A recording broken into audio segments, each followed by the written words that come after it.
بسم الله الرحمن الرحيم الحمد لله رب العالمين إن الحمد لله تعالى نحمده ونستعينه ونستغفره ونعوذ بالله من شرور أنفسنا ومن سيئات أعمالنا من يهده الله فلا مضل له ومن يضلل فلا هادي له أشهد أن لا إله إلا الله وحده لا شريك له وأشهد أن محمدا عبده ورسوله اللهم صل على محمد وعلى آل محمد كما صليت على إبراهيم وعلى آل إبراهيم إنك حميد مجيد اللهم بارك على محمد وعلى آل محمد كما باركت على إبراهيم وعلى آل إبراهيم إنك حميد مجيد ورضي اللهم عن الخلفاء الراشدين والصحابة أجمعين ومن تبعهم بإحسان إلى يوم الدين أما بعد والسلام عليكم ورحمة الله وبركاته. Mes sœurs, mes frères, les louanges, les remerciements, les éloges ne sirent qu'au vivant qui ne meurt pas. Je nomme Allah, le premier qui n'a pas de début, le dernier qui n'a pas de fin.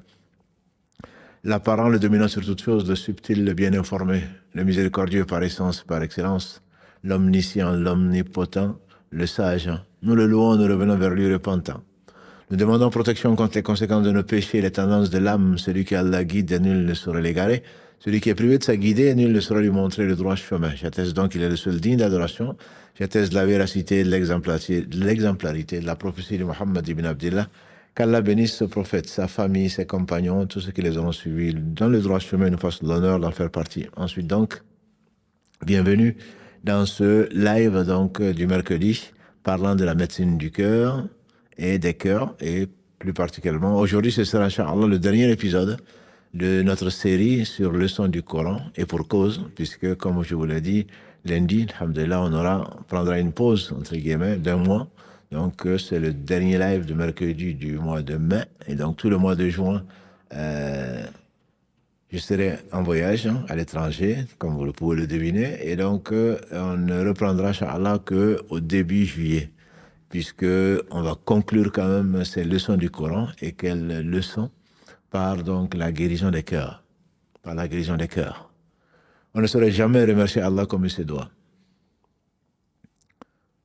Et le cœur est l'organe central, comme l'a dit le prophète sallallahu alayhi wa sallam. Il a dit, il y a dans le corps humain un organe qui, quand il est sain, c'est tout le corps qui est sain, et quand il est corrompu, c'est tout le corps qui est corrompu, n'est-ce pas que c'est le cœur. Hadith rapporté par les deux imams Al-Bukhari et Muslim, d'après Bashir, et donc Ibn Bashir, qu'Allah subhanahu wa ta'ala lui fasse l'agré, ainsi que tous les compagnons du prophète sallallahu alayhi wa sallam.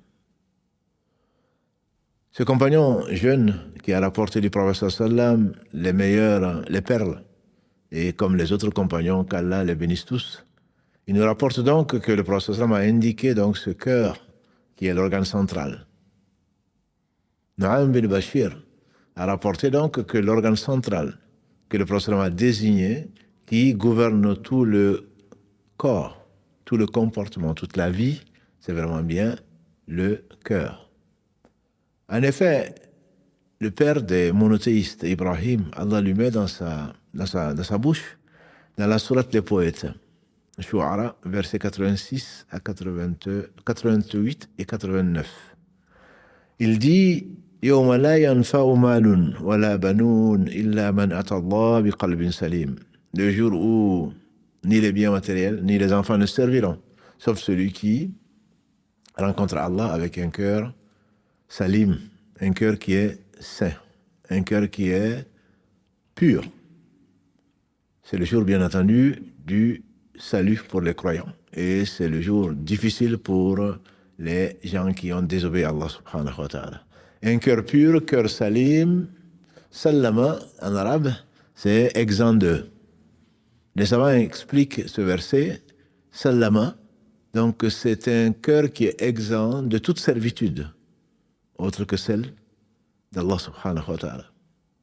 C'est un cœur qui est pur de shubuhat, qui sont les doutes, fallacieux, et des shahawat, qui sont donc les maladies des passions. Shubuhat et shahawat. Shubuhat, c'est tout ce qui concerne donc le dogme tout ce que seuls les messagers peuvent apporter. À savoir, la description d'Allah subhanahu wa ta'ala, la conception que l'on peut avoir d'Allah. Dans la sourate 42, 11, Allah dit rien ne lui ressemble. Il ne s'agit pas, bien sûr, d'anthropomorphisme. C'est comment Allah subhanahu wa ta'ala, comment on le conçoit. C'est-à-dire, c'est le Dieu au-dessus de toute sa création. Par son être, s'il est au-dessus de toutes les imaginations. Si le paradis est ce qu'aucun n'a vu, aucun n'aurait entendu parler, dont l'imagination n'est même pas passée dans l'esprit de qui que ce soit, bien entendu que Allah subhanahu wa ta'ala, rien ne lui ressemble. Le paradis a été créé et pas lui. C'est lui qui a tout créé sans besoin. Donc cette information-là doit être centrale. Quand l'homme doit mourir, il doit savoir qui est son Seigneur. Donc c'est un cœur qui est dépourvu de tout ce qui va à l'encontre de la révélation. On a vu que la révélation, notamment dans le Coran, Allah subhanahu wa ta'ala se décrit. C'est avec cette description qu'il faut mourir. Il se décrit avec ses noms parfaits, ses attributs sublimes. Il décrit ses actes également, auxquels il faut obéir, mais il faut croire. Il parle du paradis. Celui qui n'y croit pas n'y rentrera pas. Il parle de l'enfer. Celui qui n'y croit pas y rentrera nécessairement. Etc. Ce sont des choses que personne ne peut apporter à part un prophète. Qu'Allah bénisse les prophètes et qu'il soit loué, subhanahu wa ta'ala, pour sa miséricorde infinie qui embrasse toutes choses, dont l'envoi des prophètes, alayhim salatu wassalam. Dont le fait de donner la foi pour accorder, donc, crédit à ces informations qui procèdent du ghaib, de l'imperceptible. Allah, les anges, le paradis, l'enfer, etc. Les djinns, c'est ce qu'Allah subhanahu wa ta'ala révèle et il ne révèle que la vérité. Donc ça, c'est un cœur salim, exempt donc de tout ce qui s'oppose à la révélation. Et c'est le cœur des prophètes alayhim salatu wassalam, et notamment un cœur qui est exempt de toute association aussi petite puisse-t-elle paraître. Allah est celui qui se passe de tout. Il dit, je suis celui qui se passe le plus d'associer, celui qui m'associe qui que ce soit. Je laisse son acte à celui qu'il m'a associé. Et donc ce Seigneur subhanahu wa ta'ala pardonne tous les péchés, comme on l'a vu, sauf, et c'est lui qui le dit dans le verset 48 et dans le verset 116, la sourate les femmes, la sourate 4. Inna Allah la yaghfiru an yushraka bihi wa yaghfiru ma duna dhalika liman yasha. Allah ne pardonne pas qu'on lui associe quoi que ce soit en dehors de cela. Il pardonne à qui il veut. C'est la sagesse pour laquelle, peut-être, les meilleurs d'entre nous, je pense à Abu Bakr, je pense à Omar, je pense qu'à Ali, qu'Allah le bénisse tous, ont expliqué Yawma la yanfa'u malun wala banoun illa man ata Allah bi qalbin salim, c'est versets 88 et 89 de la sourate 26, comme étant un cœur exempt d'association. C'est-à-dire qu'ils n'ont rien associé à Allah. C'est-à-dire qu'ils ont connu Allah comme Allah s'est défini, comme il est réellement, puisque c'est lui seul qui sait comment il est. Comment les messagers alayhim sallam ont transmis le message, comment ils l'ont connu, comment ils l'ont aimé, comment ils lui ont obéi. Donc les shubuhat, c'est ce qui fait la perte des gens. Et comme nous l'avons dit, c'est pas moi qui le dis, c'est Muhammad sallallahu alayhi wa sallam qui dit que sa communauté, comme celles qui ont précédé, va se diviser en plusieurs parties. Et donc, la plupart des sectes, 72 sur 73 dans l'islam, 71 sur 72 pour ceux à qui, les fils d'Israël à qui Jésus a été envoyé, et Moïse également, 69 sur 70, ou 70 sur 71, donc sont des sectes, et essentiellement basées sur leur mauvaise conception, essentiellement basées sur les shubuhat, disent les savants. 4 siècles déjà après le prophète sallam, on dit qu'il y avait 1500 sectes, qu'Allah nous en préserve, sur la base de 4 principales, mais toutes faisant partie des 73, donc il a décrit, des 112 qu'il a décrit. La seule qui sera sauvée, la 73e, n'est qu'une partie, mais c'est celle qui est sur le droit chemin, c'est sur quoi lui, il est mort, lui et ses compagnons. Qu'Allah les agrée tous et nous fasse l'honneur d'en faire partie. Donc ce cœur est fondamental. Ce cœur, il est central. Et il est parcouru par des sentiments. Il est le siège de l'âme qui est le cheval de Troie, je dirais, de Satan, dont on a parlé la semaine dernière, notre ennemi juré, qui vient te présenter des choses fallacieuses et te faire croire que Dieu est ceci, Dieu est cela. Ce que tu n'as pas vu, tu ne devrais pas y croire, etc. Donc là, c'est un manque de foi qu'Allah nous en préserve. Et on remercie Allah subhanahu wa ta'ala qui donne tout à tout le monde sauf la foi. Qu'Allah nous honore par cela et nous permette d'être sincères. Voilà un cœur donc qui est saint. À côté du cœur saint, il y a des cœurs qui sont morts. C'est le cœur qui a pris pour Dieu ses passions. N'as-tu pas vu, dit Allah, celui qui a pris comme Dieu ses passions? Il ne jure que par ça. Sa joie, sa peine, sa colère n'est pas sur ce que Allah aime ou sur le naturel. C'est ce que ses passions lui dictent. La volonté, l'amour de son Seigneur, il ne les connaît pas. Pourvu qu'il satisfasse ses passions.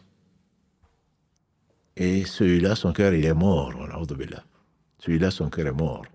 Et entre les deux, bien sûr, il y a les cœurs malades qui ajoutent foi à ce qu'Allah a révélé, qui aiment Allah. Et j'en rencontre beaucoup, notamment dans la grande famille, qui me rappellent que les gens aiment Allah et qu'il ne faut pas les juger.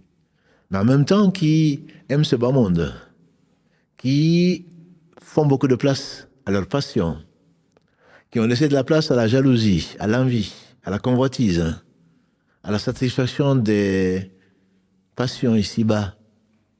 Ça, c'est le cœur qui est malade. C'est que l'équilibre a été rompu entre le pur et l'impur, ils sont entre les deux. C'est un peu gris, ce n'est ni blanc ni noir. Et c'est le cas de beaucoup d'entre nous. Beaucoup d'entre nous.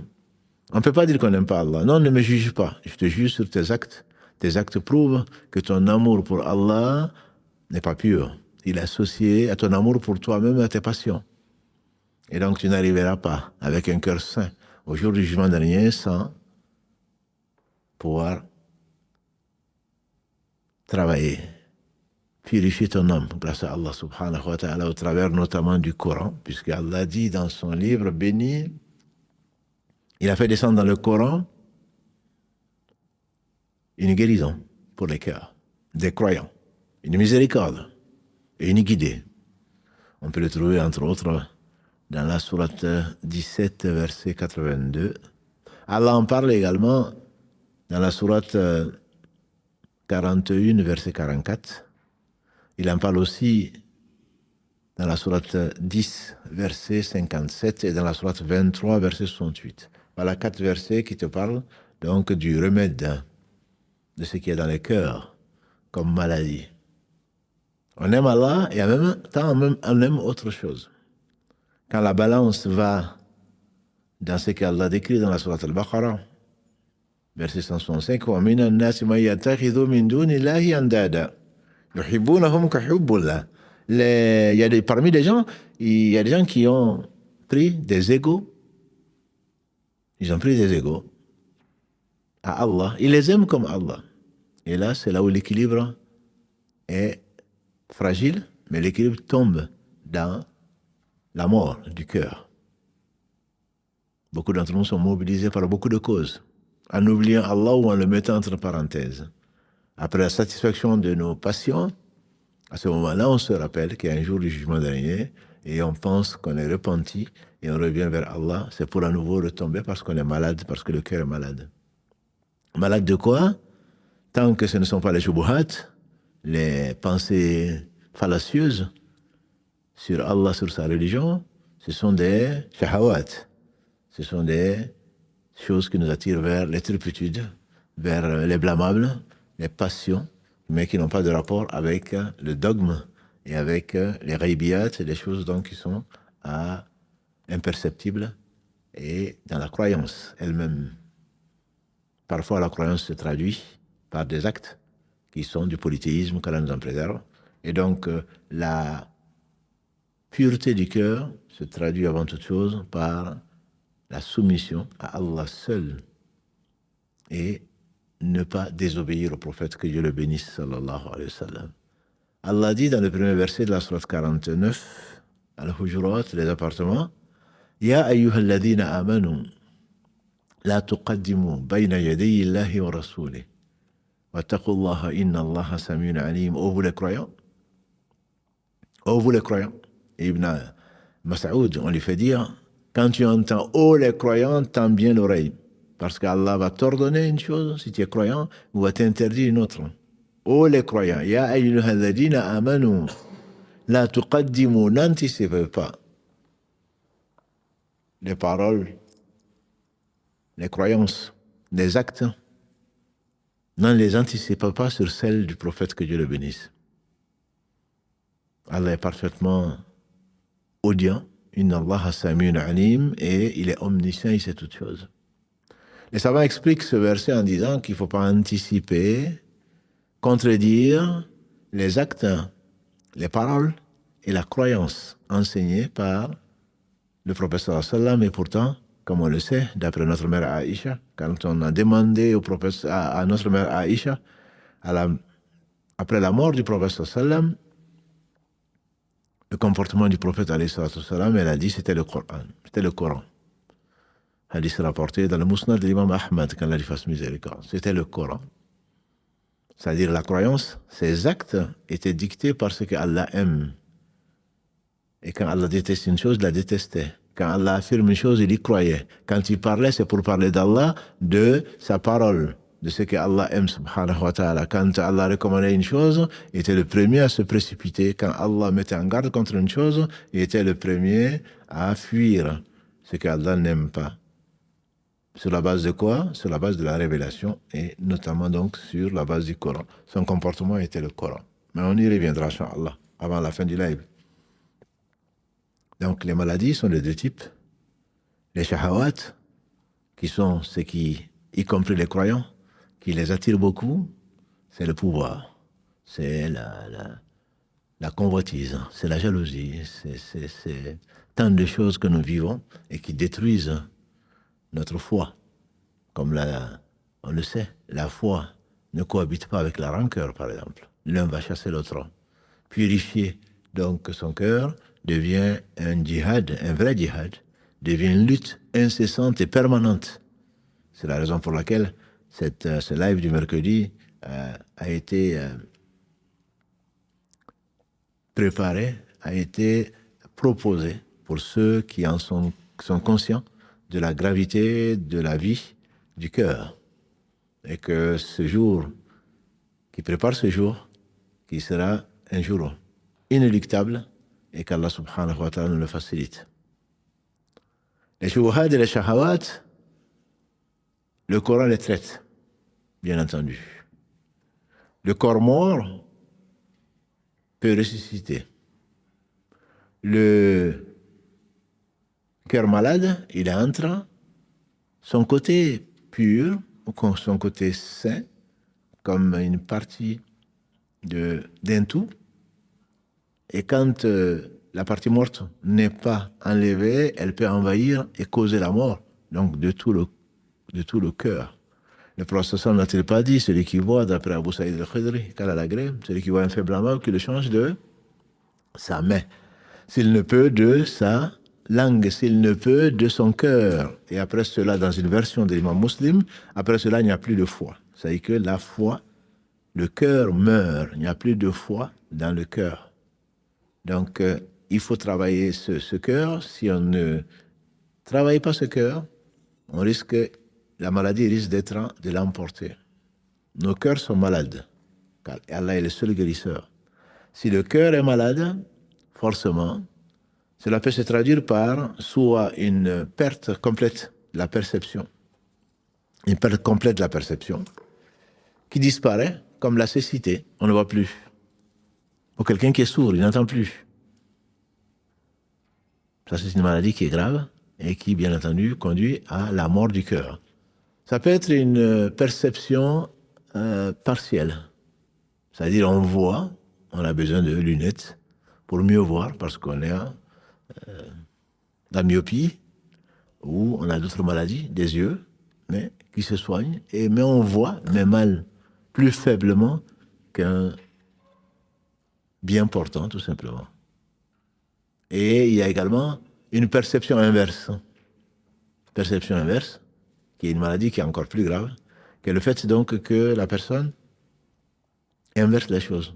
Le goût, le doux devient amer, parce qu'elle a perdu la réalité. Elle a perdu la perception de la réalité, de la vérité. Tout est inversé. Et ça, c'est encore pire. Donc, que celui qui voit un peu, comme nos cœurs qui sont malades, on sent, on a un peu d'amour d'Allah, on croit en l'au-delà, mais on se laisse aller, et on devient des jouets entre les mains de Shaitan. Mais on est prêt à revenir. On est prêt à revenir. Donc voilà l'état du cœur. Le cœur ne sort pas de ces trois états. Soit il est mort, qu'Allah nous en préserve, soit il est sain, et c'est rare. On demande à Allah subhanahu wa ta'ala de nous l'accorder, surtout qu'on ne le rencontre pas avec un cœur malade. Soit alors il est malade, auquel cas il vivra une vie qui n'est pas satisfaisante. Quand on est malade, et alhamdulillah, c'est Allah qui éprouve, quand on est malade, bien entendu, on a moins de défense. On est plus faible. On dépense plus d'énergie pour résister à ceci et cela. C'est pour cela que certains traitements sont, par exemple, interdits aux enfants, aux femmes enceintes, etc., parce que les défenses immunitaires baissent. Et quand ton cœur est malade, tu es plus tenté, par exemple. Tu es plus tenté par le mal. Tu résistes plus difficilement à une tentation que si tu avais un cœur sain qui va repousser naturellement. Donc, les tentations, notamment celles venant de notre ennemi qui est Satan, dont on a parlé la semaine dernière. Allah a mis dans le Coran, on a dit, verset 82 de la sourate 17, 44 de la sourate 41 et 57 de la sourate 10, Allah a mis dans le Coran un remède. Allah a mis dans le Coran un remède. Remède donc contre les maux, que ce soit les shubuhat que les shahawat. Pour les shubuhat qui sont bien plus graves, ça a amené donc beaucoup de sectes dans l'islam et avant. La religion d'Allah étant l'islam, de tous les prophètes, c'est la partie où la plus dangereuse, je dirais, dans la mesure où ça peut faire sortir les gens de l'islam.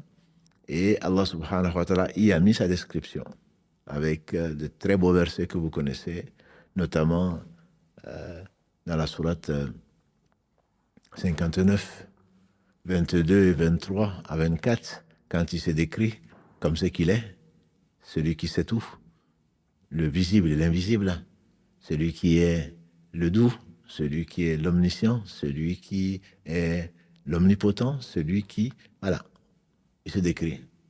Ar-Rahman ar-Rahim, al-Malik al-Quddus, al-Salam, al-Mu'min, al-Muhaymin, al-Aziz, al-Jabbar, al-Mutakabbir, subhanallahi amma yushrikoun. Gloire et pureté à celui qui se passe de tout et qu'on lui associe pourtant. Donc c'est au travers de ces versets, Allah subhanahu wa ta'ala écarte donc toute forme de polythéisme, notamment quand il nous enseigne ce qu'il nous enseigne, notamment dans la sourate 16, que certains savants appellent la sourate des bienfaits, qui s'appelle les abeilles, Nahl, mais Allah nous décrit.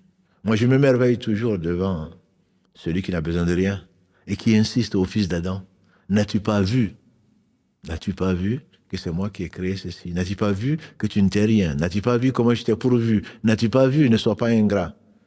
Ne sois pas ingrat en train de sermonner le fils d'Adam pour le ramener, pour l'éloigner de son ennemi qui est Satan et de sa perception qui est complètement fausse quand il pense qu'Allah a besoin de quoi que ce soit. Il a promis, telle une mère à un enfant, il a promis le paradis, il a promis le pardon de ses péchés, etc., etc. Qatada, qui est un épigone, né en 60 de l'Égypte, est mort en 118. Qatada est célèbre parmi les mufassiroun, parmi ceux qui, la deuxième génération, à qui Allah a enseigné l'explication du Coran avec les asbab nuzul, l'occasion par laquelle, selon laquelle certains versets ont été révélés, leur sens, avec les hadiths, avec le Coran lui-même. Il est célèbre, il disait que le Coran définit les maladies et les remèdes. Le Coran définit les maladies et les remèdes. Les maladies, c'est quoi? C'est les péchés. Ils peuvent être, bien entendu, majeurs, comme ils peuvent être mineurs, même s'il n'y a pas de petits péchés. Et le remède, c'est la demande de pardon. Allah décrit les péchés dans le Coran. Les versets se suivent et ne se ressemblent pas. Ils peuvent se ressembler pour aller vers quoi? Vers ce que nous avons vu comme leçon du Coran, c'est-à-dire l'invitation à revenir repentant, à demander pardon, et qui a comme conséquence la purification, qui a comme conséquence l'amour d'Allah. Inna Allah yuhibbu at-tawwabin wa yuhibbu al-mutatahhirin. Allah dit dans le verset 222 de la sourate 2, Allah aime les repentants et Allah aime ceux qui se purifient. Donc l'homme doit continuellement, la femme aussi bien sûr, doit continuellement s'inscrire dans ce retour vers Allah grâce à Allah subhanahu wa ta'ala et pour être aimé d'Allah en faisant quoi? En se purifiant. Les maladies sont les causes des maladies, ou les maladies ce sont les péchés, les remèdes c'est la demande de pardon. Donc ces péchés sont cités dans le Coran et en même temps Allah donne le remède. Pour les shubuhat, on a dit, Allah décrit qui il est. Pourquoi les prophètes sont là?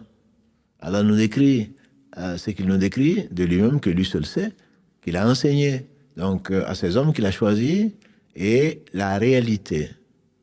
Tout autre que Allah subhanahu wa ta'ala ne peut être que relatif. Et Allah est la vérité lui-même. Et ce qu'il dit est la vérité. Et toute parole d'un homme, quel qu'il soit, doit être mesurée à l'aune de ce que Allah a dit, ce que son messager a dit. Et donc, ce sont les deux plateaux de la balance. Quand tu veux savoir qu'un homme est véridique, tu regardes sa parole et tu la compares à la parole révélée, qui est la vérité, soit dans le Coran, soit dans la bouche du prophète sallallahu alayhi wa sallam, qui ne parlait pas de lui-même, comme on le revient souvent, versets 3 et 4 de la sourate 59, Al-Najm. Il ne parle pas de lui-même, ce n'est qu'une révélation ou une inspiration révélée. Alayhi salatu wassalam.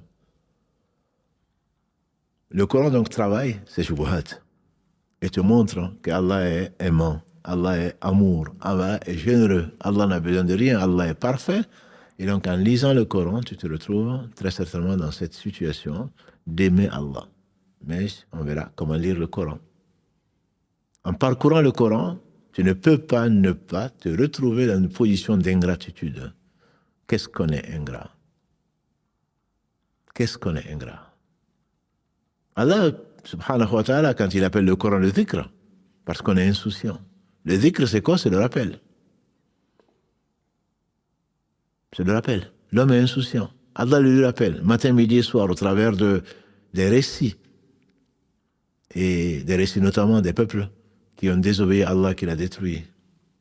Des récits de ses bienfaits vis-à-vis de ses serviteurs. Et le fait qu'il tient toujours sa promesse.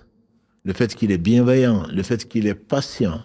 Le fait qu'il guide. Et celui qui Allah guide, nul ne saurait l'égarer. Et quant aux maladies de la passion, Allah nous rappelle que la vie de ce babon n'est pas grand-chose. Les shahawat, qu'Allah a promis, ce qu'aucun œil n'a vu, aucune oreille n'a entendu parler, dont l'imagination n'est passée dans l'esprit de personne. Et que ce n'est que pour peu de temps. Combien de gens?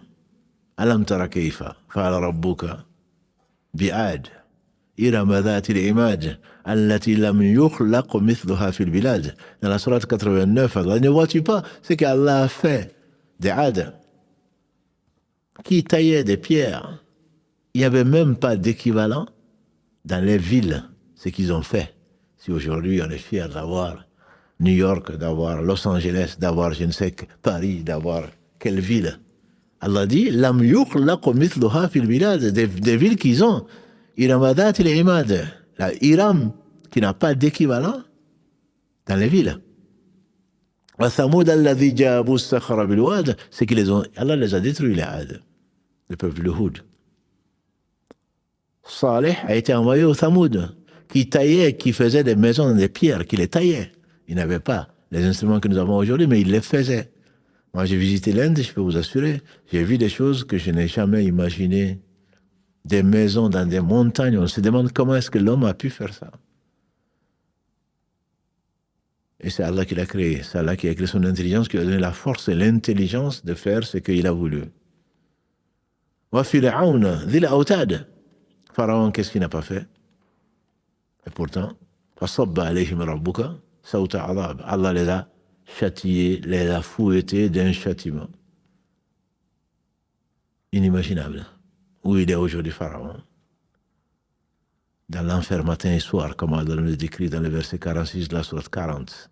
Et au jour du jugement dernier, il sera là, on lui va lui donner sa pleine mesure dans l'enfer pour l'éternité.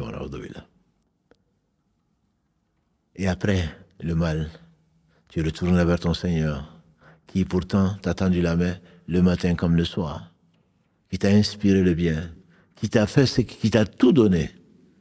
Et ensuite, ce sera le jour des regrets. Yawmun Taqabun. Le jour des regrets. Et le jour du jugement dernier a combien de noms pour cela? C'est le jour où tu verras. Al-Haqqatu mal-Haqqa. L'inéluctable, celle qui va arriver. Pour ceux qui n'y croient pas, ils le verront. Pour ceux qui y croient, ils ne s'y préparent jamais assez.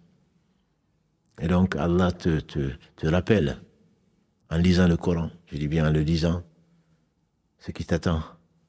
Il te parle des récits. Il te parle de ta faiblesse. Il te parle de ton ennemi. Il te promet, et sa promesse est vraie. Tout ceci, il te sermonne. Tu ne sais pas de quoi, en remettant demain ton repentir, tu ne sais pas de quoi demain est fait. Et il te rappelle surtout que sa miséricorde l'emporte sur sa colère. Et qu'il a pardonné.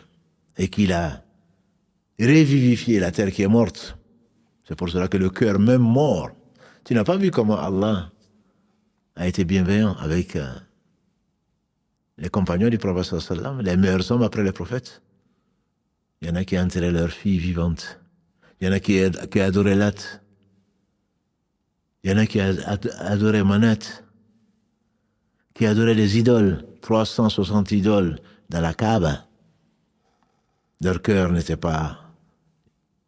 Il n'y a pas plus mort que leur cœur. Allah quand même les a fait vivifier.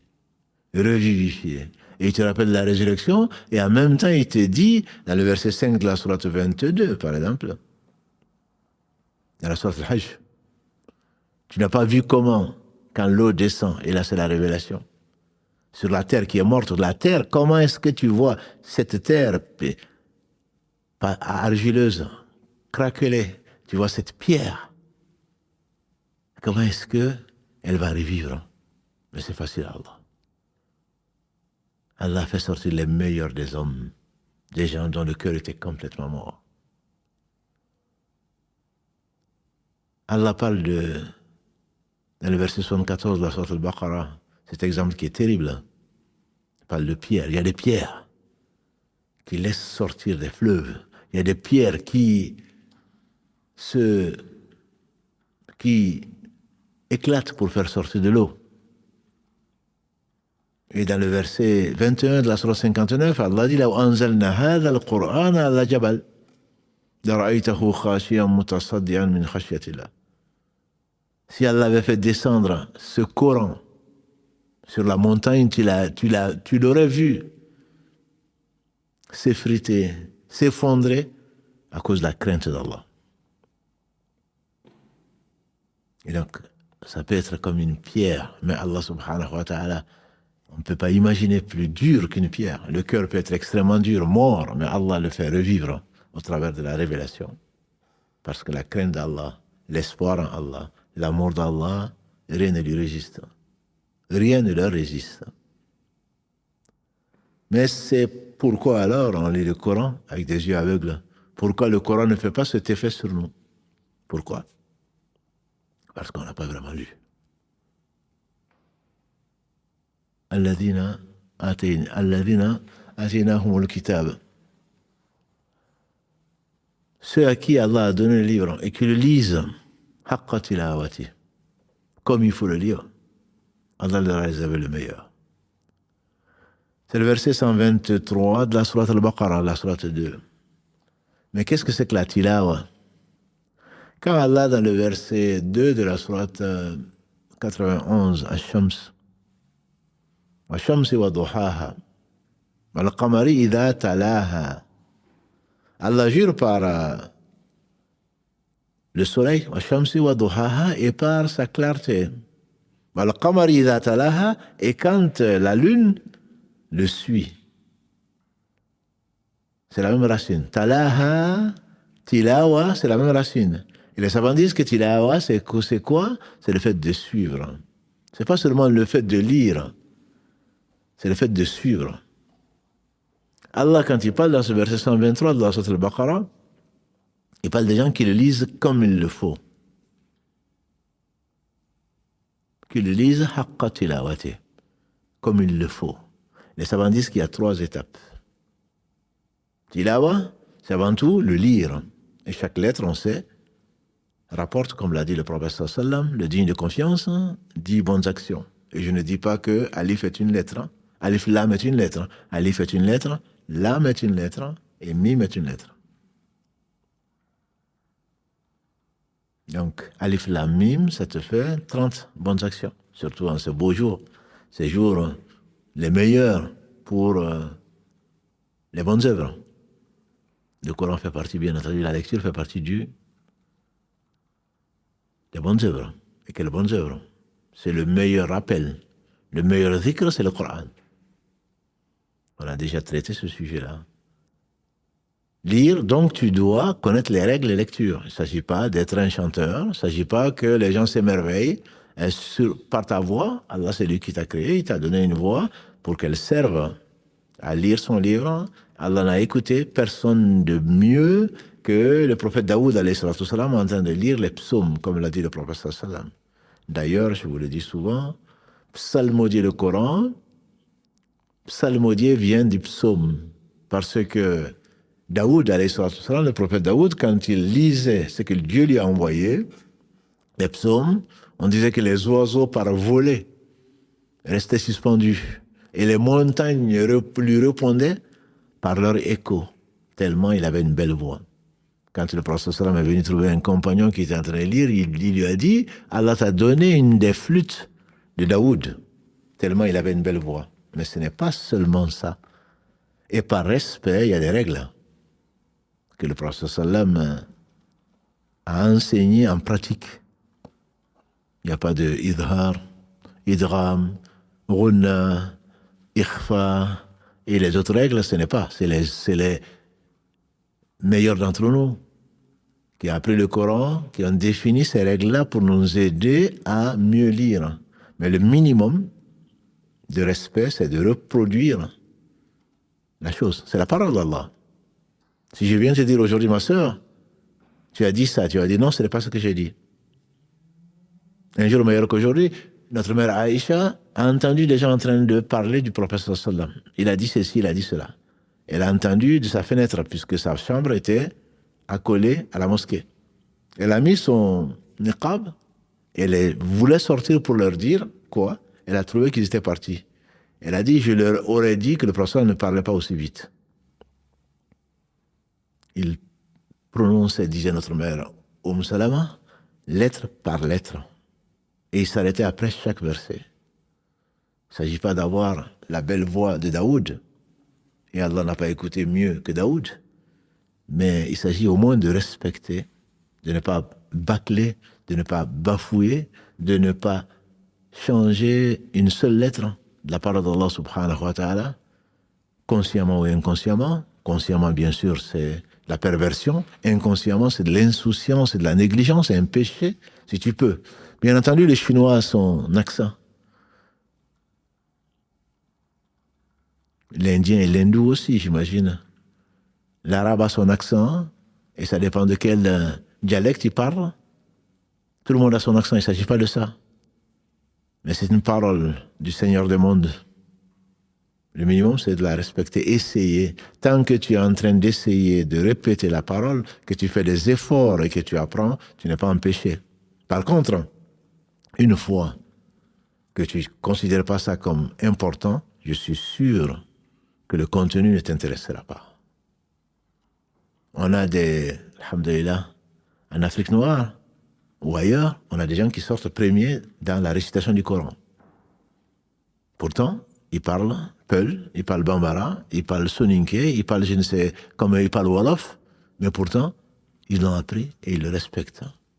J'en connais un, peut-être qui suit ce live, ou en tout cas son père, que j'ai rencontré en janvier à Bamako, qui était 4e de tous les concurrents du monde. À quel âge? Une dizaine d'années. Qu'Allah le bénisse, il n'est pas le seul.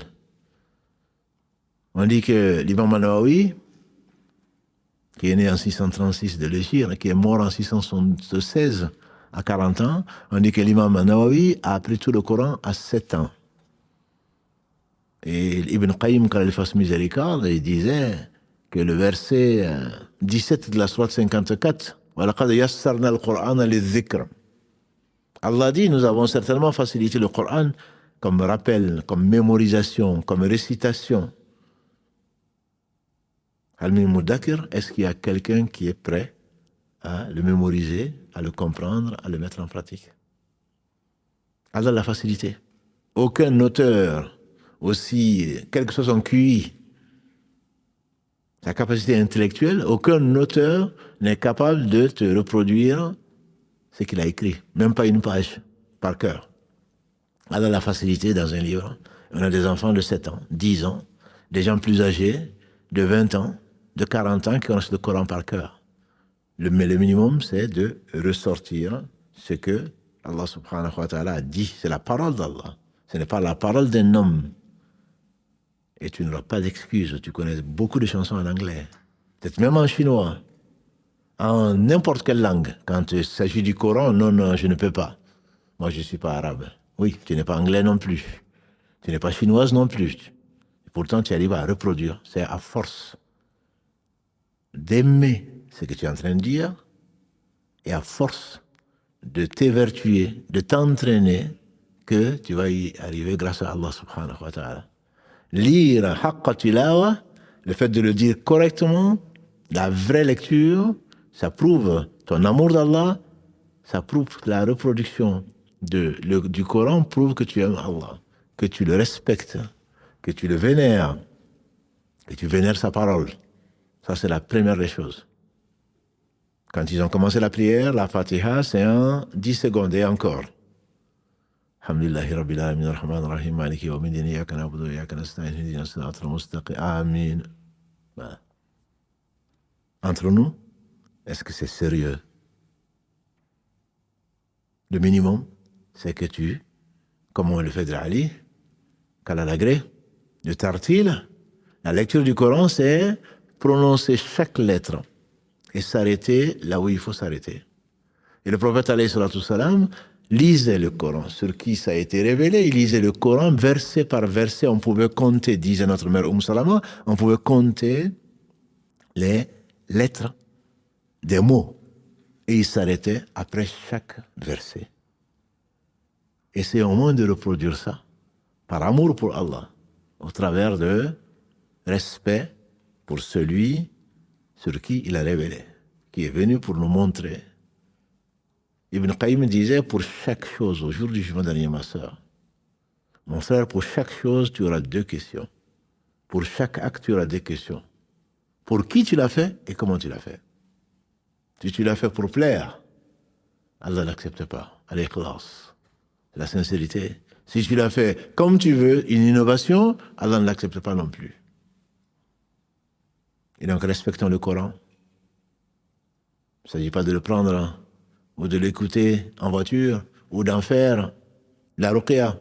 Je suis malade, je vais écouter le Coran. Mais tu es encore plus malade. C'est certainement, tu as raison, tu es malade. Tu es vraiment malade, tu as le cœur qui est malade. C'est pas seulement, tu n'es pas possédé par un seul shaitan, c'est peut-être plusieurs. Ton rapport avec le livre d'Allah n'est que matériel, parce que tu te sens mal. Oui, Allah subhanahu wa ta'ala a soigné un non-croyant par le Coran. Abu Sa'id al-Khudri, il a dit qu'ils étaient en voyage. Ils étaient en voyage et ils ont demandé l'hospitalité à un village. Dans un village, ils ont refusé. Et voilà que Allah subhanahu wa ta'ala a éprouvé le chef du village et il a été piqué soit par un serpent, soit par un scorpion. Ils n'ont pas trouvé quelqu'un pour le traiter. Et il n'y a pas de hasard. Ils ont dit, oh vous de passage, voyageurs, est-ce que vous avez avec vous un médecin? Il y a un que Allah a inspiré, il n'inspire que le meilleur, il a dit moi. Mais je ne le traiterai que si vous me donnez en compensation un salaire. Ils ont dit oui, s'il guérit, on va te donner tant de moutons. Il a commencé à A'udhu billahi minash shaitanir rajim, bismillahir rahmanir rahim. Alhamdulillahi rabbil alamin. La Fatiha jusqu'au bout. Le hadith est authentique. L'homme s'est levé comme s'il n'avait jamais eu une piqûre. Et quand on leur a donné ce qu'on leur a promis, il y a un compagnon qui a dit, moi je n'en ferai rien tant que je n'aurai pas demandé au prophète sallallahu alayhi wa sallam si c'est ce qu'il faut en faire. Est-ce que c'est légal ou pas? On revient au verset 1 de la sourate 49. Ya ayyuhalladhina amanu la tuqaddimu bayna yaday Allahi wa rasulih. N'anticipez pas. Allah, sa décision, celle qui sera également celle de son messager. Ils ont été demandés au prophète sallam qui leur a dit, comment vous avez su que c'est la ruqya? Que la Fatiha, c'est l'un de ses noms, est la ruqya. Donc la guérison, entre guillemets, on traite les malades, quelle que soit la maladie, même physique. Contrairement à ce que les gens peuvent penser, on ne pense à la ruqya que quand j'ai un blocage partout, j'arrive pas à me marier, j'arrive pas à trouver du travail, j'arrive pas à ceci, à ce moment on pense à Allah. Et on cherche quelqu'un pour faire la ruqya. C'est Allah qui est le guérisseur, subhanahu wa ta'ala. Si tu as foi en Allah, tu as foi en sa parole, rien sur la terre ni dans les cieux ne peut te nuire. Tu peux utiliser la parole d'Allah et Allah suffit. Ce compagnon du prophète sallam l'a utilisé et Allah a béni sa foi et Allah a traduit sa sincérité par la guérison de cet homme qui n'était même pas un musulman. Mais pour qu'elle marche, cette médication, notamment sur le cœur, la deuxième chose qui est exigée, c'est que tu comprennes le sens. Tu me diras, non, moi je ne suis pas un arabophone, moi non plus, je ne l'étais pas. Je ne dis même pas que je le suis encore. Le prophète sallam a dit que la patience, c'est la meilleure des choses. Et la patience, Allah donne la patience à celui qui travaille sa patience. Tu peux, à un moment ou à un autre, écouter le Coran, même si tu ne sais pas lire l'arabe, et voir, le Coran a été traduit, alhamdulillah, le sens des versets plutôt, a été traduit dans n'importe quelle, dans toutes les langues. Prends un petit moment. C'est pour cela qu'Allah guide les gens qui disent non, ça sert à rien de lire le Coran en français. Il n'y a pas de Coran en français. Le Coran, c'est en arabe par définition. Mais le sens des versets du Coran, c'est dans toutes les langues. Alors, si vraiment tu es sincère, prends cela. Et Allah mettra dans ton cœur le goût, la saveur de la parole d'Allah subhanahu wa ta'ala. Il faut comprendre. Le Coran n'a pas été envoyé, descendu pour être lu. Il a été descendu pour être compris et appliqué, médité. L'imam Al-Hassan Al-Basri, qu'Allah lui fasse miséricorde, Abu Saïd pour les intimes, c'était un tabi'i, c'est une deuxième génération. Il est né en année 21 de l'Égypte, il est mort en année 110. Il est connu pour sa sagesse, et Allah est le plus sage. On lui fait dire, le Coran a été révélé pour qu'on œuvre avec. Certains ont fait de sa lecture une œuvre. Certainement c'est une œuvre, mais ce n'est pas le but. Le but du Coran, c'est pour qu'on œuvre avec. Pour œuvrer avec, il te faut le comprendre. Haqqa tilawa, la vraie lecture, c'est celle de comprendre et de méditer. Comprendre est une chose, mais si tu ne médites pas sur les versets du Coran, tu contredis de nombreux versets du Coran. dont Allah subhanahu wa ta'ala ordonne de méditer sur les versets du Coran, verset 82 de la sourate 4 par exemple. Afala yatadabbaruna al-Qur'an. Est-ce qu'ils ne réfléchissent pas, ils ne méditent pas sur le Coran? Dans la sourate Muhammad, sourate 47, le verset 24, Allah dit la même chose. Afala yatadabbaruna al-Qur'an. Dans le verset 29 de la sourate 38, Allah ramène les gens à l'essentiel. Si le Coran venait d'autre que Allah, on aurait très certainement vu de contradictions. Dans la sourate 23, verset 68, Allah parle à nouveau de la méditation sur le Coran. Ça a été fait pour comprendre, pour méditer. Tu n'es pas un arabe, tu n'es pas arabophone, Allah a facilité la compréhension du sens des versets du Coran. Tu te dois de comprendre le Coran. Et Allah l'a mis à la disposition de tout un chacun. Comme on l'a vu tout à l'heure, pour l'explication de l'imam Ibn Qayyim, 2 verset 17 de la sourate 54, Al-Qamar. On a très certainement facilité le Coran comme rappel, pour peu qu'il y ait quelqu'un qui veuille se rappeler. Ça, c'est la deuxième chose, la méditation du Coran. Ibn Qayyim, il disait également, réciter un seul verset vaut mieux, et le comprendre, méditer dessus vaut mieux que d'en réciter beaucoup. Il se base sur de nombreux hadiths où le prophète sallallahu alayhi wa sallam est resté une bonne partie de la nuit en train de réciter, de pleurer. En récitant par exemple le verset 118 de la sourate 5. Quand Allah dira à Jésus, au fils de Marie, est-ce que c'est toi qui as dit de te prendre toi ainsi que ta mère comme deux divinités en dehors de moi? Il répondra, subhanak, certainement pas. Si je l'avais dit, tu l'aurais su. Tu sais ce qui est en moi, moi je ne sais pas ce qui est en toi. Tu es celui qui sait tout. Allamul ghuyub. C'est toi qui sais les secrets, l'imperceptible. Et Allah dit dans le verset donc 118, il met dans la bouche de Jésus, alayhi salam, si tu les châties, ce sont tes serviteurs. Mais si tu leur fais miséricorde, tu es celui qui fait miséricorde. Le prophète sallam disait, si tu les châties, ce sont tes serviteurs. Mais si tu leur fais miséricorde, ta miséricorde, c'est ce qu'on attend de toi. Pendant une bonne partie de la nuit, en ne récitant que ce verset 118 de la sourate 5. Abu Saïd al-Khudri, Kalalagré, il a dit qu'un homme a entendu un autre compagnon en train de réciter la sourate al-Ikhlas, la 112, Qul huwallahu ahad. Plusieurs fois dans la nuit, en boucle. Le lendemain, il a été trouvé le prophète sallallahu alayhi wa sallam en disant, voilà ce que cet homme a fait. Comme si c'était pas assez à ça. 4 versets. Dis-lui, Allah est un. Wallahu ahad, Allahu samad, Allah l'absolu. Lam yalid, il n'a pas enfanté. Lam yulad, il n'a pas été enfanté. Lam yakul lahu kufuwan ahad, et à lui, nul n'est égal. Il a répété ça, il a répété. Le prophète sallam a dit, tu t'étonnes. Tu crois que c'est peu? Qul Allahu ahad, c'est le tiers du Coran.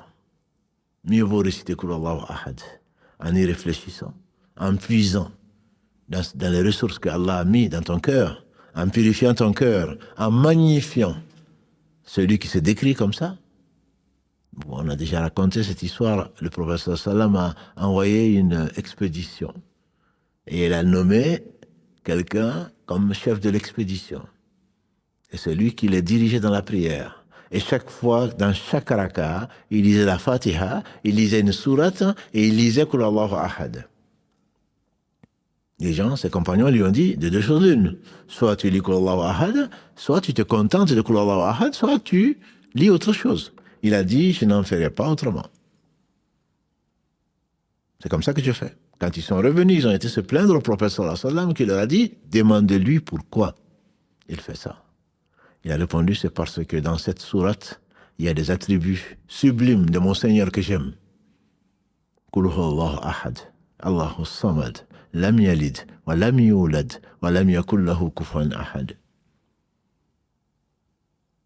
Et le prophète sallam a répondu, dites-lui qu'à cause de son amour pour ses attributs d'Allah, Allah l'aime, ou Allah lui a accordé le paradis, selon une autre version. 4 versets. Le temps d'attacher tes lacets, tu as répété 3 fois, comme si tu avais lu tout le Coran. Serons-nous incapables de méditer sur Qul huwallahu ahad que nous connaissons tous? Dans le verset 190, la sourate 3, إن في خلق السماوات والأرض واختلاف الليل والنهار لآيات لأولي الألباب. Dans la création des cieux et de la terre, dans l'alternance des jours et des nuits, il y a des signes pour les gens qui réfléchissent.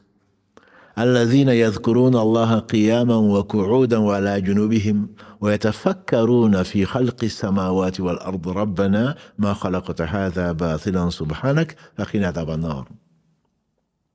Ceux qui, debout, assis et couchés, méditent et qui disent, Seigneur, tu n'as pas créé tout cela en vain. Pureté à toi. Préserve-nous du châtiment du feu.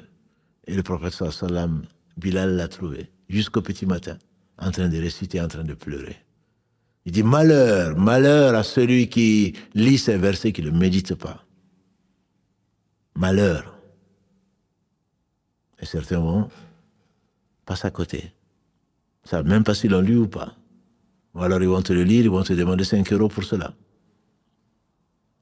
La troisième, peut-être la plus importante, c'est de mettre en œuvre. C'est de mettre en œuvre ce que tu lis. On a dit le comportement du prophète sallallahu alayhi wa sallam était le Coran. Quand on a demandé à notre mère Aïcha quel était le comportement du prophète alayhi wa sallam. Celui qui demandait à Allah subhanahu wa ta'ala de faire du Coran, d'après le hadith d'Ibn Mas'ud, qu'Al-Agré est rapporté, consigné dans le Musnad d'Imam Ahmed, وَجَلَ قُرْآنَ رَبِيَ قُلُوبِنَا وَنُورَ صُدُورِنَا. De faire du Coran le printemps de son cœur et la lumière de sa poitrine et la cause pour chasser l'angoisse et la tristesse. Ça, c'est la méditation du Coran qui amène ça. Un printemps, le printemps, c'est la saison aimée de beaucoup. Le soleil se couche un peu tard, il fait beau, la température est très agréable, les arbres fruitiers sortent beaucoup de fruits, les fleurs, c'est la période, et le Coran est cela. Les fleurs et les fruits, ce sont les fruits de la méditation, de la lecture, de l'amour d'Allah et de sa parole. La lumière de la poitrine, c'est elle qui est comme le soleil, par laquelle Allah nourrit les plantes par la photosynthèse pour leur permettre de vivre, de rayonner. Même la terre morte, Allah l'a fait rayonner après sa mort. La troisième et indispensable condition pour que ton cœur soit sain, c'est de mettre en pratique le peu que tu as compris. Lire, certes, méditer ensuite et mettre en pratique. Et ceci est tellement vrai, comme je vous l'ai dit, les compagnons du prophète sallam, Allah a fait sortir le vivant du mort. Eux qui adoraient les idoles, eux qui faisaient ce qu'ils faisaient. Comme turpitude, Allah a fait d'eux les meilleurs des hommes. Ceux qui n'étaient pas compagnons, quand tu me diras, oui, mais ce sont les compagnons du prophète sallam, j'ai un exemple à te proposer, ma sœur, mon frère. C'est un homme qui est connu, respecté, et il s'appelle Abu Ali. Al-Fudayl ibn Iyad, il est connu. Il est né en 105 de l'Hégire, c'est la deuxième génération. Il est mort en 187 de l'Hégire, qu'Allah lui fasse miséricorde. Il a passé la moitié de sa vie à être un brigand, à faire ce que Allah n'aime pas. à ce que Allah n'aime pas. Et un jour, il était en train d'arpenter le mur pour aller voir son amoureuse. Et il a entendu quelqu'un en train de dire Alam ya'ni lilladhina amanu an takhsha qulubuhum li dhikrillah wa ma nazala min al-haqq. Le verset 16 de la sourate 57, Al-Hadid. Le temps n'est-il pas venu? Alam ya'ni lilladhina amanu, pour les croyants. Alam ya'ni lilladhina amanu an takhsha qulubuhum, que leur cœur frémisse par rapport au rappel d'Allah. N'est-ce pas que c'est par le rappel d'Allah que les cœurs frémissent? Le cœur s'apaise. Sourate 13, Ar-Ra'd, verset 28. Allah décrit les croyants dans la sourate 8, verset 2. Innamal mu'minuna alladhina amanu. Innamal mu'minuna alladhina idha dhukira Allahu wajilat qulubuhum. وإذا تليت عليهم آياته زادتهم إيمانا وعلى ربهم يتوكلون. Les croyants, les véritables croyants sont seulement ceux qui, quand les versets d'Allah leur sont mentionnés, leur cœur se met à frémir. Leur cœur se met à frémir. Et quand les versets leur sont récités, leur foi augmente. Et ils placent leur confiance à Allah subhanahu wa ta'ala. Alam ya'ni lilladhina amanu an takhsha qulubuhum li dhikrillahi wa ma nazala min al-haqq. ولا تكونوا كالذين أوتوا الكتاب من قبل فطال عليهم الأمر فقست قلوبهم وكثير منهم فاسقون. Ce verset 16 de la sourate 57, quand il a entendu, il était en train d'arpenter le mur pour sauter, il s'est arrêté. Il a dit certainement Allah. C'est vrai. Il est descendu. Il n'est pas allé chez son amoureuse. Il n'est pas allé chez son amante. Il a fait marche arrière. Il est descendu. Et il s'est réfugié dans une grotte, on dirait. Il s'est réfugié dans une grotte et il y avait un orage. Quand l'orage s'est arrêté, les gens qui sont réfugiés avec lui, ses compagnons, il y a un qui a dit, ben on peut partir maintenant. L'autre lui dit, non, ne partez pas maintenant. Parce que Al-Fudayl ibn Iyad risque de nous agresser. Il ne savait pas qu'ils étaient avec lui, dans la même grotte. Il a dit, certainement, Allah m'a fait venir ici pour entendre ça. Les croyants, les musulmans ont peur de moi. Moi, je n'ai pas peur d'Allah. Il a dit, oh Seigneur, je me répands. C'est pour ça, souvent, je vous dis, on ne sait pas ce que c'est que le repentir. Il dit, oh Seigneur, je me répands. Je vais aller vivre à côté de ta maison. Et Allah subhanahu wa ta'ala lui a permis d'aller à la Mecque, d'aller apprendre le fiqh, la jurisprudence, d'aller apprendre les hadiths, d'enseigner. Et rares sont les livres qui ne le citent pas. Il fait partie des compagnons, il fait partie des meilleurs savants de cette communauté que l'on cite souvent à cause de la sagesse qu'Allah lui a donnée après avoir passé une vie, la moitié de sa vie à être un brigand, à avoir ce comportement qu'Allah n'aimait pas. Allah fait sortir le vivant du mort. Allah fait revivre le mort. Allah fait revivre la terre qui est morte.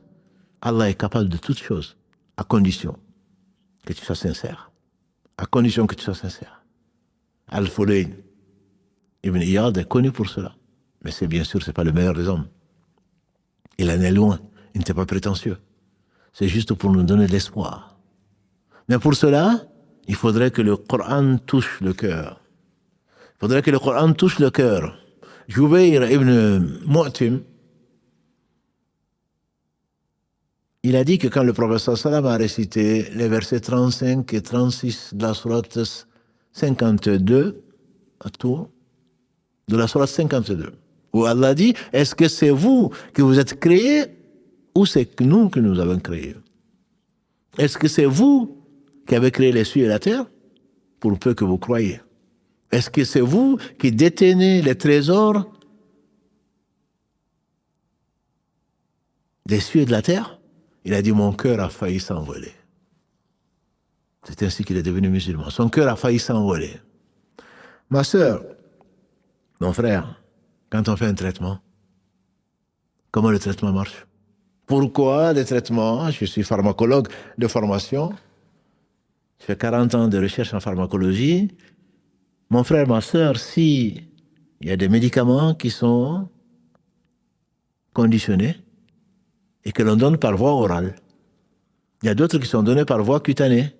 Il y a d'autres qui sont donnés par voie intraveineuse. Pourquoi? Parce qu'il faut atteindre la cible. La cible, c'est ton cœur. Si on donne un médicament qui doit toucher la peau par voie orale, ça ne va pas marcher. Si on le donne par voie intraveineuse, ça marchera moins. La peau est une barrière et si tu as une maladie de la peau, on va te donner un traitement par voie cutanée. On va le mettre directement sur ta plaie ou sur ta peau, en contact direct avec la cible. Mais si toi tu lis le Coran, pour lire le Coran, sans le comprendre, quand tu ouvres le Coran, c'est quand est-ce que je vais finir? On va feuilleter. Ah, il me reste encore 10 pages. Ouh là là, je vais arrêter. Tu n'as pas lu le Coran. C'est pas pour cela que le Coran a été révélé. Les meilleurs d'entre nous, ils disaient, quand tu lis le Coran, ta préoccupation, c'est pas quand est-ce que je vais finir. Ta préoccupation, c'est quand est-ce que je vais comprendre. Quand est-ce que je vais craindre Allah? Quand est-ce que je vais avoir de l'espoir en Allah? Quand est-ce que je vais arriver à aimer Allah? C'est ça. Je suis en train de lire, c'est la parole d'Allah, c'est la vérité. Mais quel profit j'en tire? Et là, je t'assure que tu ne vas pas être pressé de terminer. Ah, j'ai fait mon wird, moi, chaque jour, je lis une page. Ça ne se voit pas sur ton comportement. Alors, certainement, tu l'as feuilleté. Le Coran, tu ne l'as pas utilisé comme remède. Le Coran est remède pour celui que ces versets touchent. Quand on touche la cible, à ce moment-là, oui, le Coran sert comme remède. Mais quand tu lis les versets et que ça ne dépasse pas ta bouche ou les deux oreilles, très certainement ça n'a pas touché ton cœur, tu ne vas pas profiter du remède qu'Allah subhanahu wa ta'ala promet dans le Coran, comme on l'a vu, verset 82 de la sourate 17, verset 44 de la sourate 41, verset 57 de la sourate 10. Allah fait descendre dans son livre de quoi? Un remède pour les croyants, une miséricorde et une guidée. Alors pour terminer, le temps passe vite. Ce remède est relatif à chacun. Tu vas voir un médecin, il va te donner pour ton cas une posologie et des médicaments particuliers. C'est pour cela que les gens de science disent que ça dépend de ta maladie. Tu as une maladie du cœur, tu as tendance à regarder tout ce qui passe, à apprécier les beautés qui te sont interdites. Relis les versets 30 et 31. 30 si tu es un homme, 31 si tu es une femme. Allah dit subhanahu wa ta'ala, قل للمؤمنين يغضوا من أبصارهم يحفظوا فروجهم. Dis aux croyants de baisser une partie de leur regard et de préserver leur sexe. Allah est parfaitement informé de ce qu'ils font. Dans le verset 31 de la sourate 24, à Nour, Allah dit وَقُلْ لِلْمُؤْمِنَاتِ. Dis aux croyantes de baisser une partie de leur regard et de préserver leur sexe. Et de montrer leurs atours qu'à ceci et cela. Lis-les. Dit le cheikh Abdelrak al-Badr, qu'Allah le préserve. Multiplie-le, réfléchis-y, répète-le. Il se peut que ça touche ton cœur. Et Allah va t'aider, mon frère. Allah va t'aider, ma sœur, à t'éloigner de cette maladie qui fait partie des shahawat, qui vont t'attirer vers les femmes étrangères, vers les hommes étrangers. Et ensuite, tu vas le regretter. Wallahi, tu vas le regretter. Le prophète sallam a vu, pendant son voyage nocturne, des gens accrochés, excusez-moi, par leur sexe ou par leur sein, en train de brûler. Il a demandé aux anges, c'est qui?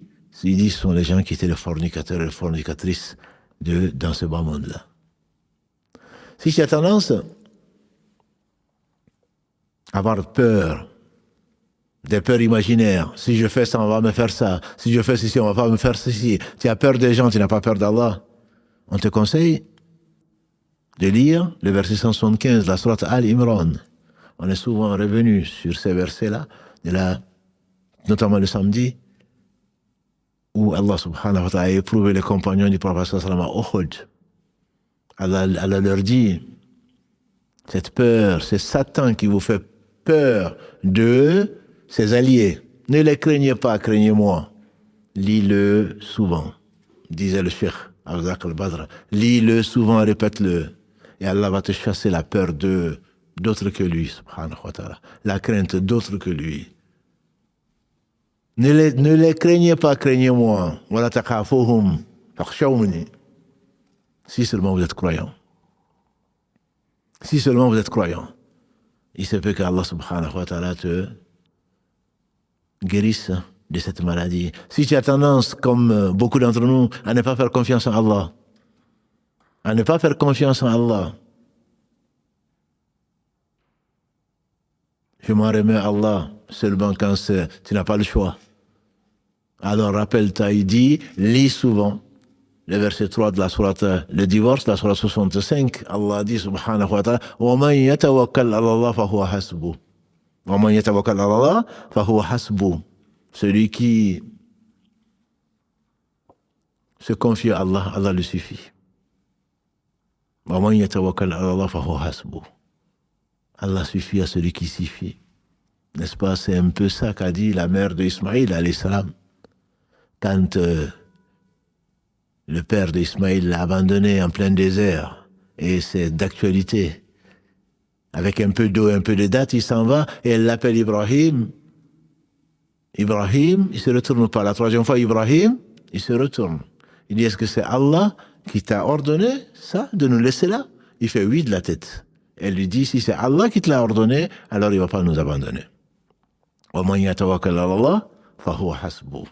Ou alors, prends le verset 23 de la sourate 5 à la sourate Maïda, la sourate 5, la table servie dont on a parlé tout à l'heure, dont les derniers versets parlent de Jésus, alayhi salam, que le prophète sallam récitait pour sa communauté. Verset 23 de la sourate 5, Allah dit est placé. Wa Allahi atawakkalu in kuntum mu'minin. C'est à Allah que vous devez placer votre confiance si vous êtes des croyants. Si vous êtes des croyants. Répète-le souvent. Pourquoi je me place ma confiance à Allah? C'est lui sans qui rien ne se réalise, à qui tout revient. C'est l'omnipotent, l'omniscience, l'omniscient. C'est le pourvoyeur. Je vais désespérer je doute de la parole d'Allah, je doute de la promesse d'Allah qui va venir à mon secours. Je doute que quelqu'un peut empêcher Allah de faire ce qu'il veut. Si ça touche ton cœur, ce serait comme un baume. Voilà le médicament, ce serait comme un baume qui va te calmer. Ala bi dhikrillahi tatma'innu al-qulub. Si tu es stressé comme moi, comme tout le monde aujourd'hui, on dit que la France est le pays où on consomme le plus de calmants. Et nous en faisons partie. Rappelle-toi, le verset 28 de la sourate 13, Ala bi dhikrillahi tatma'innu al-qulub, c'est ce que dit Allah. Rappelle-toi n'est-ce pas que c'est par le rappel d'Allah que les cœurs s'apaisent. Rappelle-toi du destin. 50 000 ans avant qu'Allah n'ait créé les cieux et la terre, il a créé une plume. Il a dit, écris. La plume dit, Seigneur, qu'est-ce que j'écris? Allah dit, écris tout ce qui va arriver jusqu'à la fin des temps. Celui qui n'avait que 14-15 ans peut-être, qui est né 3 ans avant l'Hégire, Abdallah ibn Abbas, radiallahu anhuma, le cousin du prophète sallallahu alayhi wa sallam, quand il était derrière lui, sur la monture, qu'est-ce qu'il lui a dit? Jeune homme, je vais t'enseigner. Ce que je vais t'enseigner. Après, à la fin, qu'est-ce qu'il lui a dit? Si tu demandes, demande à Allah. Si tu demandes protection, demande protection à Allah. Si la communauté se réunit, c'est pour te faire un bien. Ce bien, tu n'en profiterais que si Allah l'avait destiné. Si la communauté entière te voulait du mal, ce mal, tu n'en pâtiras que si Allah te l'a destiné. La plume qui a servi d'écrire 50 000 ans donc avant la création des cieux et la terre, la plume est levée, a-t-il dit, elle ne peut rien écrire. Et là, l'encre a séché. L'encre a séché. On ne peut rien enlever, on ne peut plus rien gommer. Il n'y a pas de blanco, il n'y a rien. On ne peut plus rien gommer. Ce qui a été écrit 50 000 ans avant que Allah n'ait créé les cieux et la terre, ça va arriver. De quoi as-tu peur? De quoi? Si tu es comme nous, comme beaucoup, stressé, qu'est-ce qui va m'arriver? Et ils vont faire ça, et ils vont faire ceci. Rappelle-toi ces versets-là. 23 de la sourate 5, verset 3 de la sourate 65, et tous ces beaux hadiths. Et rappelle-toi l'histoire d'Ibrahim, alayhi salatu wassalam. Ibn Abbas encore, quand il a lagré ainsi que son père, il a dit que quand Ibrahim a été jeté dans le feu, et qu'Allah a interdit au feu de le brûler, mais il ne savait pas. Quand il a assumé sa mission de prophète, père des croyants, unitariste, l'ami d'Allah, Allah a pris Ibrahim comme intime. Quand il a assumé sa fonction et qu'on l'a jeté dans le feu parce qu'il a cassé les idoles, Ibn Abbas disait qu'il a dit « Hasbi Allah wa ni'mal wakil » Allah me suffit et quel bon garant. Et donc, pour chaque, on peut bien sûr prendre beaucoup de maladies, pour chaque, ne le prends pas comme une ordonnance. Parce que souvent, on prend l'islam et le Coran comme une pharmacie. On va aller prendre tel verset. Et qu'est-ce qu'on dit quand on veut se marier? Et qu'est-ce qu'on fait quand on a un blocage? Et qu'est-ce que, non. Ton blocage, il est là. Il est dans ton cœur. Demande à Allah de te débloquer. Lis le Coran avec le cœur et non avec les yeux. Lis, répète-le. Et tu te verras, grâce à Allah subhanahu wa ta'ala, guéri de cette maladie ou de ces maladies. Qu'Allah subhanahu wa ta'ala nous guérisse, il est le seul guérisseur. Le prophète sallam disait souvent, Allahumma rabban nas, idhab al-bas, anta shafi, la shifa'u illa shifa'uk, shifa'u la yughadiru saqama. Oh Allah, Seigneur des gens, enlève le mal et guéris. Tu es le seul guérisseur. Une guérison qui ne laisse aucune trace. Et qu'Allah subhanahu wa ta'ala nous rappelle avec un cœur salim, un cœur exempt de toute contradiction avec la révélation, avec un comportement qui est le Coran. Si tu lis le Coran, ton comportement n'a pas changé, c'est que tu ne l'as pas lu. Tu ne l'as pas lu. Parce que c'est lui qui l'a lu, c'est lui sur qui ça a été révélé. Muhammad sallallahu alayhi wa sallam avait le meilleur comportement, et si tu veux être à ses côtés, il a dit, ceux que j'aime le plus, ceux qui seront le plus proches de moi au jour du jugement dernier, c'est ceux qui auront le meilleur comportement. Et le Coran, c'est le comportement. L'islam, c'est le comportement. Allah t'enseigne tout le bien qui te servira ici-bas avant l'au-delà. Qu'Allah nous compte parmi ceux qui entendent et choisissent le meilleur. Donc ce sera, Inch'Allah, notre dernier épisode de cette série sur les leçons du Coran. Allah seul sait qu'il y en a bien plus à retirer du Coran et qu'Allah nous fasse comprendre le Coran, qui nous permette de le mettre en pratique et qui nous permette d'aimer sa parole comme il nous permette de l'aimer et d'aimer également les gens qu'il aime. Notre prochain et dernier rendez-vous, Inch'Allah, de ce mois de mai et pour un mois, ce sera, Inch'Allah, samedi à 19h.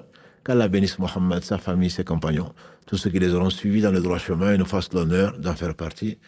Ryan et Karim vous passent le salam et vous remercie pour votre attention et pour votre fidélité.